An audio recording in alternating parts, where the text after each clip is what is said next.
सध्या मेळघाटमध्ये जर आपण पाहिलं तर मुसळधार पाऊस होतोय आणि मुसळधार पावसासोबतच दऱ्याखोऱ्यातून वाहणारे दाट धुके प्रत्येक निसर्गप्रेमीला जे आहे ते आपल्या मेळघाटकडे वळून घेतात। अशातच मेळघाट आणि मध्य प्रदेशच्या सीमेवर असलेल्या कुकरू या हिल स्टेशनवर सध्या मी आलेलो आहे। दोन राज्याच्या सीमेवर हे कुकरू गाव वसलेलं आणि या ठिकाणी जर आपण पाहिलं तर इको टुरिझमचा वेगळा आनंद घेण्यासाठी मध्य प्रदेश किंवा मग महाराष्ट्र या दोन्ही राज्यांमधनं पर्यटक येत असतात। मी त्या ठिकाणी बघू शकतो अमरावती जिल्ह्यातले काही पर्यटक या ठिकाणी आलेले अत्यंत दाट धुके आहेत। दऱ्याखोऱ्यातून जाणारा संपूर्ण हा रस्ता आहे आणि याच संपूर्ण निसर्गरम्य वातावरणाचा आनंद घेण्यासाठी मोठ्या प्रमाणावर पर्यटकांची पावलं जी आहेत ती आपाप मेळघाट कडे वळत असतात। चिखलदऱ्यासोबतच या भागात देखील आता पर्यटक येऊ लागलेले आहे। माझ्यासोबत अमरावतीवरून आलेले काही पर्यटक आहेत, त्यांच्याशी चर्चा करणार आहोत। सर, कुठला अमरावतीहून तुम्ही आलात? काय वातावरण आहे या ठिकाणचं मध्य प्रदेश आणि महाराष्ट्राच्या सीमेवर?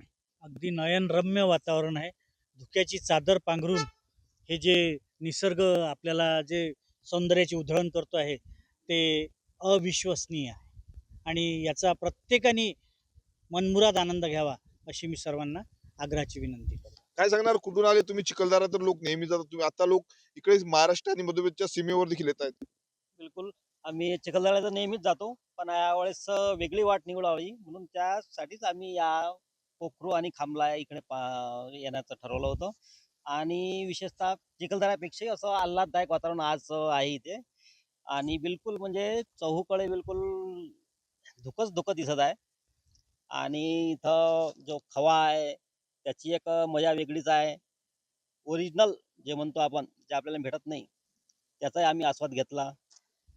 काय सांगणार तुम्ही, कसं माझं तर वाटतं? म्हणणं असं आहे का जम्मू काश्मीरला गेल्यापेक्षा महाराष्ट्रातल्या लोकांनी, अमरावतीतल्या ज्या विदर्भातल्या लोकांनी बिलकुल इथं कोकरू आपल्याला एकदा तरी वर्षातून एकदा तरी आवश्यक भेटे। हा असा आल्हाददायक जे वातावरण आहे एक नंबर आहे आणि या वातावरणाचा म्हणजे या ऑगस्ट आणि या महिन्याचा बिलकुल मजा घ्यावा, म्हणजे घ्यावा। श्रावण महिना जो म्हणतो आपण, खरंच आस्वाददायक आहे। नक्कीच आपण आल्यावर पर्यटकांमध्ये जे आहे ते अत्यंत हर्ष आणि उल्हासाचं वातावरण पाहायला मिळत आहे। एकंदरीत जर आपण पाहिलं तर महाराष्ट्र आणि मध्य प्रदेशच्या सीमेवर संपूर्ण हे कुकरू हिल स्टेशन जे आहे ते वसलेलं आणि या ठिकाणी आता पर्यटक जे आहेत ते भेट देण्यासाठी येत आहेत। स्वप्नील उमाप, TV9 मराठी, मेळघाट।